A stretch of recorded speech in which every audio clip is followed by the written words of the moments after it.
तो आइए देखते हैं अब आपको इसकी थ्योरी में क्या करना है, क्या लिखना है। The concept of ABC were developed in the manufacturing sector. मतलब जो मैन्युफैक्चरिंग सेक्टर है, जो निर्माण वाला, जहाँ पर आप कोई फिज़िकल प्रोडक्ट बनाते हैं, उसके अंदर इसका पहली बार इस्तेमाल हुआ, इसको बनाया गया। Of the United state during 70s and 80s, 1970 से 1980 के बीच में इसका डेवलपमेंट हुआ। The focus of activity based costing is activities. नाम में ही जब एक्टिविटीज़ है, एक्टिविटी बेस्ड कॉस्टिंग, एक्टिविटी पर आधारित कॉस्टिंग, तो यानी जो मेन फोकस है वो एक्टिविटी पर है। Thus, identifying activity is a logical first step in designing an activity-based costing। इसका मतलब फिर क्या हुआ, सबसे पहला काम जो हुआ वो पहला काम हुआ कि आप अपनी जो एक्टिविटीज़ हैं उन्हें पहचानें। आपको पहचानना पड़ेगा कौन कौन सी एक्टिविटीज़ हैं, क्योंकि एक्टिविटीज़ के आधार पर ही आप कॉस्टिंग कर रहे हैं, तो आपको पहचानना तो पड़ेगा ही पहले। अब ये एक्टिविटी क्या है? An activity is an event. ये कोई इवेंट हो सकती है, कोई घटना, कोई टास्क हो सकता है, कोई काम, कोई यूनिट हो सकती है, unit of work with a specified purpose. सब कुछ आपको धीरे धीरे सब समझाया जाएगा। उदाहरण, डिज़ाइनिंग प्रोडक्ट्स, प्रोडक्ट को डिज़ाइन करना, ये एक एक्टिविटी हो सकती है। सेटिंग अप मशीन, मशीन को सेट करना, मशीन को ठीक से लगाना, मशीन को काम करने के लायक बदलना, मशीन के अंदर कोई मोल्डिंग चेंज करना, ये सब सेटिंग अप में आता है। ऑपरेटिंग मशीन, मशीन को चलाना एक एक्टिविटी हो सकती है। डिस्ट्रीब्यूटिंग प्रोडक्ट्स, प्रोडक्ट्स को बांटना एक एक्टिविटी हो सकती है। आगे भी और बहुत बात करेंगे इन चीज़ों के बारे में। The Seema terminologies define ABC। सीमा जो लंदन की है, कॉस्ट इंस्टीट्यूट लंदन का, वो कैसे इसको डिफाइन करता है।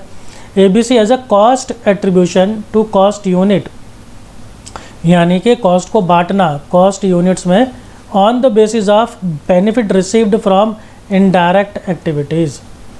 तो वही सिंपल सी बात है कि जितनी भी कॉस्ट है, उस कोई भी एक कॉस्ट है, कोई भी ओवरहेड है, उसको हम बांट रहे हैं। हम उसको बांट रहे हैं प्रोडक्ट 1 में, प्रोडक्ट 2 में, प्रोडक्ट 3 में, प्रोडक्ट 4 में बांट रहे हैं। किस आधार पर? जो एक्टिविटीज़ हुई, एक्टिविटीज़ के आधार पर बांट रहे हैं। ऐसा नहीं कि जितना माल बनाया उस हिसाब से बांट दो, जैसा कि हम ट्रेडिशनल कॉस्टिंग में करते थे। The total cost for the performing the activity will be based on the number of times the activity is perform during a specific time frame. हम किसी एक्टिविटी के आधार पर कॉस्ट बांट रहे हैं, तो जितनी बार वो एक्टिविटी होगी उतनी बार वो कॉस्ट उस प्रोडक्ट पर लगाई जाएगी।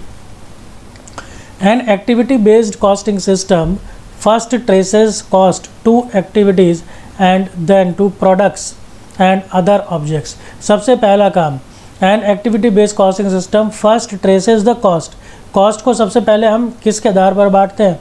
to activities। पहले एक्टिविटीज़ तो पता चले, फिर उस एक्टिविटीज़ के हम कॉस्ट ड्राइवर भी फाइंड आउट करते हैं, उसके कॉस्ट ड्राइवर क्या है, यानी कि उस कॉस्ट ड्राइवर से वो एक्टिविटी चलती है। आगे बताऊँगा क्या होता है cost driver. Cost to activities and then products, फिर बाद में प्रोडक्ट पे और फिर बाद में कॉस्ट ऑब्जेक्ट पर वो बांटा जाता है, कोई भी जो खर्चा होता है। इसको एक चित्र के हिसाब से भी हम थोड़ा समझ सकते हैं और दूसरे चित्र के हिसाब से भी अभी समझाऊंगा कि जैसे ये कोई भी एक सर्विस डिपार्टमेंट है या फिर फैक्ट्री ओवरहेड्स है, ये सारे के सारे कि ये जो है ये हमारी प्रोडक्ट लाइन है। प्रोडक्ट लाइन क्या होती है? जैसे मान लो ये एक प्रोडक्ट लाइन हो सकती है किड्स वेयर की, एक प्रोडक्ट लाइन हो सकती है। ये दूसरी प्रोडक्ट लाइन हो सकती है व्यूमन वेयर की। फिर एक ये तीसरी प्रोडक्ट लाइन हो सकती है, ये हो सकती है मेंस वेयर की। ठीक है, तो एक प्रोडक्ट लाइन के अंदर वो एक जैसे ही प्रोडक्ट सारे के सारे होते हैं। ये एक चौथी कोई हो सकती है, ये हो सकती है डिओड्रेंट वाली कोई प्रोडक्ट लाइन। तो क्या करते हैं, देखिए ये जितने भी एक्सपेंसेस हैं, assigning cost of individual activities, तो यहाँ से हम कॉस्ट निकालते हैं हर एक एक्टिविटी की। ये सारी की सारी मान लीजिए ये एक्टिविटीज़ हैं, एक्टिविटी 1, एक्टिविटी 2, एक्टिविटी 3, एक्टिविटी 4 और ये 5 और ये 6 एक्टिविटीज़ हैं। अब इनको हम बांटेंगे, इनको इन अलग अलग प्रोडक्ट लाइंस में बांटेंगे। कैसे? कॉस्ट ड्राइवर के आधार पे। हर एक एक्टिविटी का अपना कॉस्ट ड्राइवर होगा, हर एक एक्टिविटी का अपना एक अलग कॉस्ट ड्राइवर होगा, या फिर एक कॉस्ट ड्राइवर 2-3 एक्टिविटी में सेम हो सकता है, कोई बड़ी बात नहीं है। जैसे कि घंटे हो गया, घंटे 2-3 का एक साथ हो सकता है। पावर कंजम्पशन के लिए बात करें तो किलोवाट जो है वो 2-3 एक्टिविटीज़ का वही एक साथ हो सकता है। तो सेम भी हो सकते हैं, अलग भी हो सकते हैं, नॉट अ बिग डील। तो जितना भी एक्सपेंस होगा उसको हम एक्टिविटी के आधार पर पहचानेंगे और हर एक्टिविटी का अपना एक कॉस्ट ड्राइवर होगा और उसके बेस पर हम इसको बांटते हैं। और या तो आप ये डायग्राम बना लीजिए या फिर आप ये वाला डायग्राम बना लीजिए, एक ही बात है कि देखिए जितना भी आपकी कॉस्ट है वो या तो आपके डायरेक्ट एक्सपेंसेस वाली होगी या फिर इनडायरेक्ट एक्सपेंसेस वाली होगी। डायरेक्ट एक्सपेंसेस वाली क्या होती है, ये तो आप इजीली ट्रेस कर सकते हैं। जब आप ट्रेस कर सकते हैं कि इस प्रोडक्ट के ऊपर ये खर्चा कितना लगा, तो आप वो डायरेक्टली ट्रेस हो जाता है, तो उसको इस पर चार्ज करने में कोई प्रॉब्लम नहीं है। प्रॉब्लम आती है इनडायरेक्ट कॉस्ट को, यानी ओवरहेड्स को। ये एक साथ खर्चे होते हैं कई प्रोडक्ट्स के ऊपर, तो कैसे बांटें। अब इनको बांटना है तो इनको बांटेंगे। तो देखिए यहाँ तो ट्रेसिंग कर सकते हैं, यहाँ ट्रेसिंग नहीं होती, यहाँ एलोकेशन होती है, यानी कि बांटना पड़ता है हमें खर्चे को, क्योंकि हमें नहीं पता कि कोई भी एक जो खर्चा है वो सपोज़ यहाँ पे 4 प्रोडक्ट हैं, तो इन 4 प्रोडक्ट के ऊपर वो खर्चा कितना कितना हुआ है, हमें वो बांटना पड़ता है और वो रेशो भी हमें कुछ ठीक से पता नहीं होती है। तो किस आधार पर बांटे, तो यहाँ प्रॉब्लम आती है।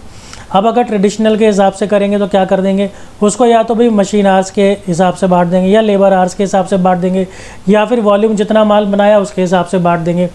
तो कोई भी एक बेस ले लेते हैं और उसी हिसाब से सब में बांट देते हैं एक्सपेंसेस। वो हमने ट्रेडिशनल वाली में देखा भी है। लेकिन ABC में क्या होता है, वो कहते हैं भाई कॉस्ट ड्राइवर पता करो, हर एक्सपेंस के अंदर एक्टिविटीज़ पहचानो और फिर हर एक्टिविटीज़ का कॉस्ट ड्राइवर, और फिर उसके हिसाब से आप खर्चों को बांटो। अब अगर हमें ABC को समझना है तो इसके अंदर जो टेक्निकल टर्म्स यूज़ हो रही हैं हमें वो भी समझनी पड़ेंगी। अब वो टर्म्स कौन कौन सी हैं, जैसे activity. An activity means an aggregate of closely related task. ये देखिए, ये है क्लोजली रिलेटेड टास्क, जो एक जैसा काम है ना, having some specific function which are used for completion of goal और ऑब्जेक्टिव। तो कोई एक जैसा काम होगा, कोई एक खास काम होगा जो एक स्पेसिफिक फंक्शन कुछ कर रहा होगा। जैसे कस्टमर ऑर्डर प्रोसेसिंग, ये एक एक्टिविटी हो गई। कस्टमर का जो ऑर्डर है उसको प्रोसेस करना, उसको तैयार करना।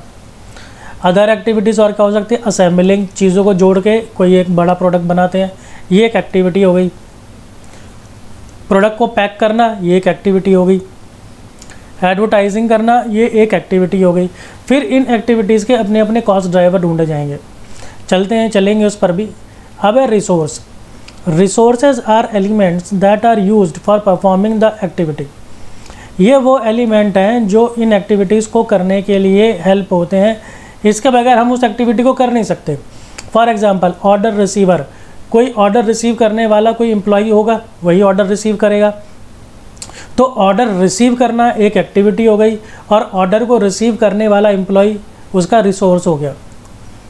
टेलीफोन है, कंप्यूटर्स है, इनके ज़रिए आप कुछ काम करेंगे। These are resources. Okay, now next cost. Cost is amount paid for resource. ये जो रिसोर्स है, जैसे कि आपका जो ऑर्डर रिसीवर है, टेलीफोन है, कंप्यूटर है, तो इसके लिए जो आपकी कॉस्ट जा रही है कंज्यूम्ड बाय द एक्टिविटी, और वो खर्चा किस पर हो रहा होगा, वो खर्चा हो रहा होगा इस एक्टिविटी पे। यानी कि असेंबलिंग करने में आपका खर्चा आ रहा होगा।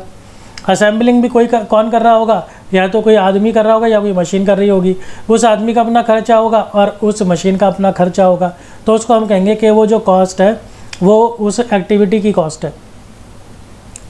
फॉर एग्ज़ाम्पल सैलरी, देखिए एम्प्लॉय को आप सैलरी दे रहे होंगे। प्रिंटिंग स्टेशनरी है, टेलीफोन बिल है।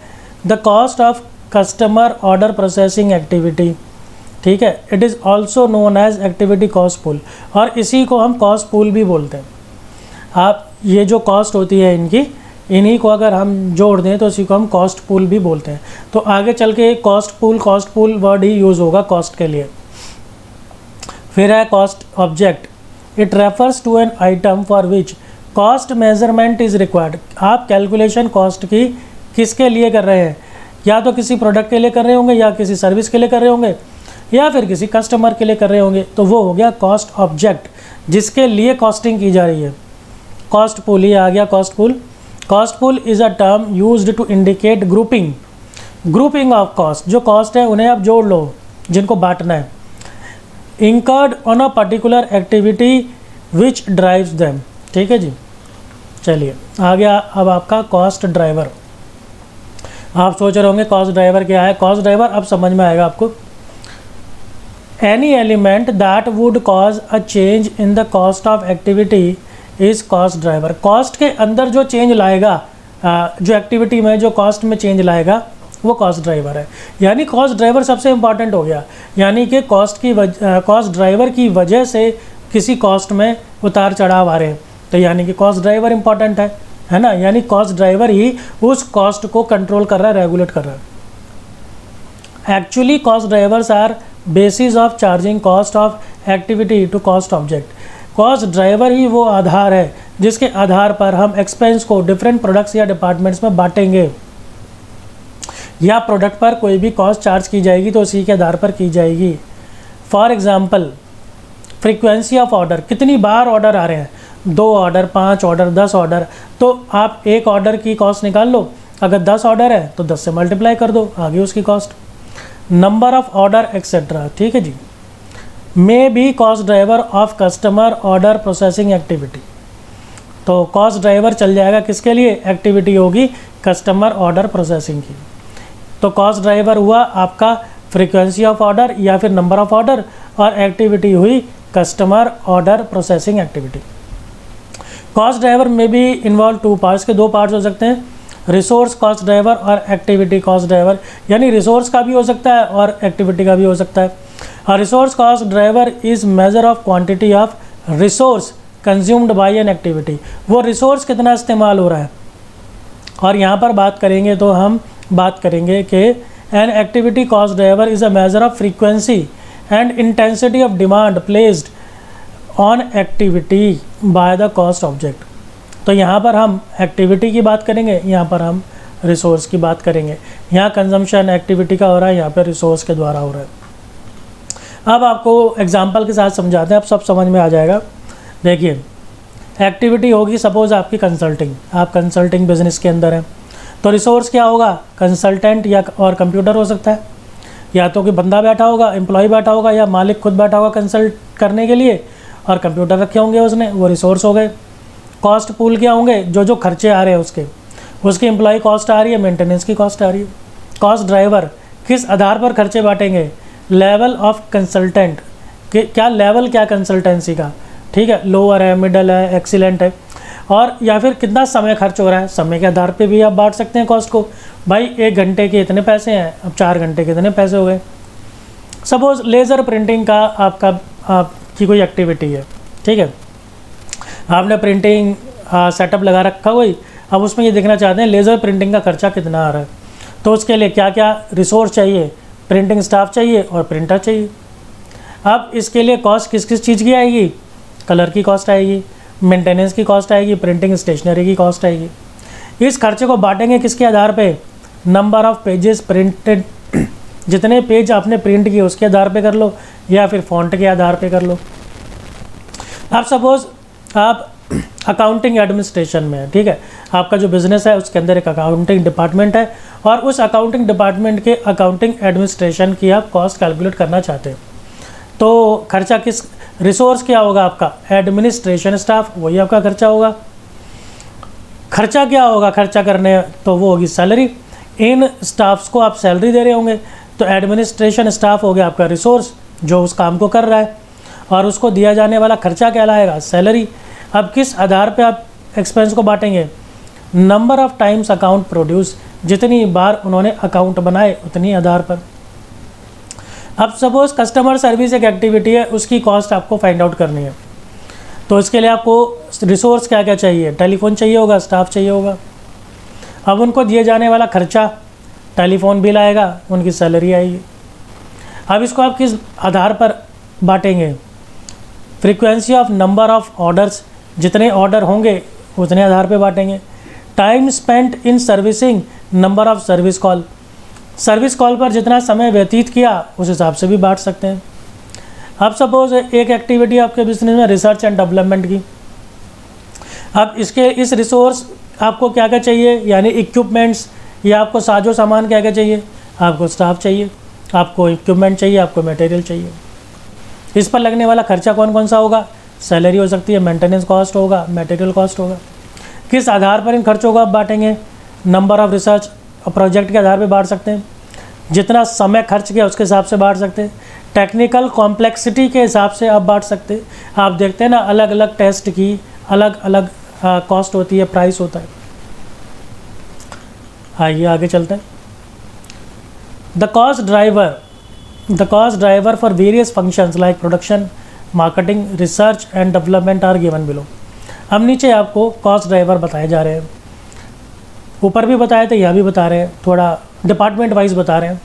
तो आप ये समझ लो, ये आपके डिपार्टमेंट हो गए अगर डिपार्टमेंट वाइज का क्वेश्चन आ जाए तो, और ये आपके कॉस्ट ड्राइवर्स हो गए। तो अगर प्रोडक्शन है तो प्रोडक्शन में या तो नंबर ऑफ़ यूनिट के हिसाब से आप बांटोगे कॉस्ट को, या सेटअप्स के हिसाब से बांटोगे। मार्केटिंग में जो आपके सेल पर्सनल हैं, यानी जो सेल एजेंट है करने वाले, वो हो गए, या फिर सेल ऑर्डर के हिसाब से आप खर्चा बांट सकते हैं। रिसर्च एंड डेवलपमेंट को रिसर्च प्रोजेक्ट के नंबर्स के हिसाब से बांट सकते हैं, या फिर उन्होंने कितना समय बिताया प्रोजेक्ट पे उस हिसाब से बांट सकते हैं, या फिर टेक्निकल कॉम्प्लेक्सिटी के आधार पे बांट सकते हैं। कस्टमर सर्विस के लिए सर्विस कॉल समय हो गया, और कितनी सर्विस कॉल पे कितना समय दिया उसने, वो हो गया। तो इस कॉस्ट ड्राइवर ये इस तरीके से कुछ हो सकते हैं। और कॉस्ट ड्राइवर जो है वो आपको क्वेश्चन में दिए रहेंगे, तो आपको इनको याद करने की भी कोई ज़रूरत नहीं है। अब एक एग्जांपल लेकर चलते हैं कि एक एग्जांपल ले रहे हैं एक्टिविटी बेस्ड कॉस्टिंग में कैलकुलेशन कैसे होगी। सपोज़ दो कॉमन एक्टिविटीज़ हैं। पहली एक्टिविटी है setting up of production machine, ठीक है, सेटिंग अप ऑफ मशीन हो गया, और दूसरी है एक्चुअल प्रोडक्शन। तो मशीन को जब सेट करेंगे तो उससे प्रोडक्शन नहीं हो जाएगा, तो मशीन को सेट करना अलग एक्टिविटी है, और असल में प्रोडक्शन करना, माल बनाना अलग एक्टिविटी है। तो इन दोनों को हम अलग अलग कैलकुलेट करके देखेंगे, दोनों केस में, पुराने तरीके से भी और नए तरीके से भी। We will assume that a company has annual manufacturing overhead cost. Overhead cost को ही बांटते हैं हम, तो जो ओवरहेड कॉस्ट है भाई वो है आपकी 20 लाख रुपए। जो टोटल ओवरहेड कॉस्ट है वो है आपकी 20 लाख रुपए, of which 2 lakh is directly involve in setting up. अब इसके अंदर क्या है, एक हो गया आपका सेटिंग अप का खर्चा, और वो है 2 लाख रुपए, and the remaining 18 lakh of manufacturing overhead. और दूसरा हिस्सा क्या बचा मैन्युफैक्चरिंग का, और उसका खर्चा कितना हो गया, वो हो गया 18 लाख रुपए। 18 लाख कॉस्ट प्रोडक्शन एक्टिविटीज़ को related with the companies 1 lakh machine hours. और टोटल जो मशीन आवर्स हैं, जो घंटे हैं, वो है भाई 1 लाख। इस तरीके से हमें ये डाटा दिया हुआ है। During the year the company expects to perform 400 machine setups. Company expect कर रही है, ये एक्सपेक्ट है कि 400 मशीन आवर्स जो है वो इसके अंदर लग जाते हैं या लग सकते हैं। Let's also assume that batch size वगैरह सब जो है वो उसमें कोई चेंज नहीं है। तो चलिए देखते हैं आपका ये, अगर हम करते हैं, देखिए विद ABC के साथ एक्टिविटी बेस्ड कॉस्टिंग के हिसाब से करेंगे तो कैसे करेंगे। तो सबसे पहले देखिए हमारे पास जो सेटअप, मशीन सेटअप करने की जो कॉस्ट है, manufacturing overhead cost assign to setup, ये वाला, ये हमारे पास 2 लाख रुपए है, ये 2 लाख रुपए आ गया। फिर हमको पता है कि नंबर ऑफ़ सेटअप हमारे पास वो कितने हैं, वो है 400। ये नंबर ऑफ़ सेटअप्स हमारे पास 400 है। ये यहाँ पर हमें बताया भी था, ये रहा मशीन सेटअप्स है, ये मशीन आवर्स नहीं है, ये मशीन, ये सेटअप्स है, ठीक है। तो ये मशीन सेटअप्स कितने हैं, 400। यानी कि अगर हम इसको डिवाइड कर दें, 2 लाख को 400 से डिवाइड कर दें, तो हमें क्या मिल जाता है, manufacturing overhead cost per setup. तो एक बार मशीन को सेटअप करने का खर्चा है 500 रुपये।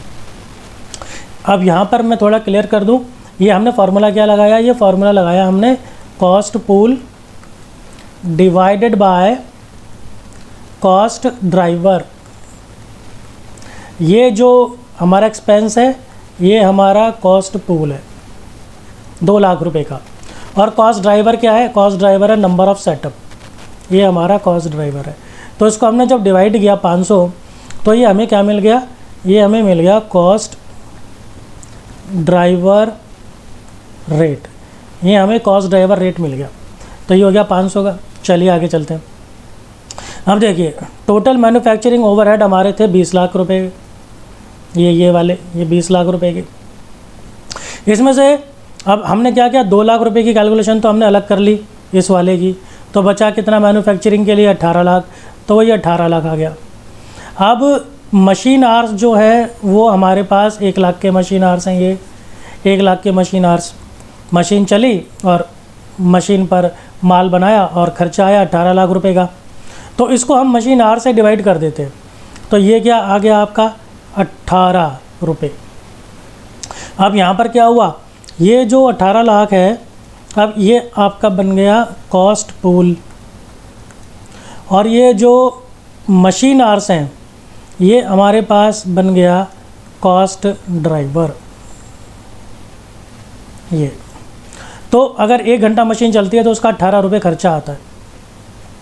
अब ये 2 हिस्सों में हमने बांट दिया, क्योंकि आप खुद देख रहे हैं कि 2 अलग अलग तरह की एक्टिविटीज़ हो रही हैं, तो उसकी कैलकुलेशन भी अलग अलग होनी चाहिए, उनका आधार भी अलग अलग है। इसलिए तो एक तो ये हो गई यहाँ तक की, और एक ये हो गया।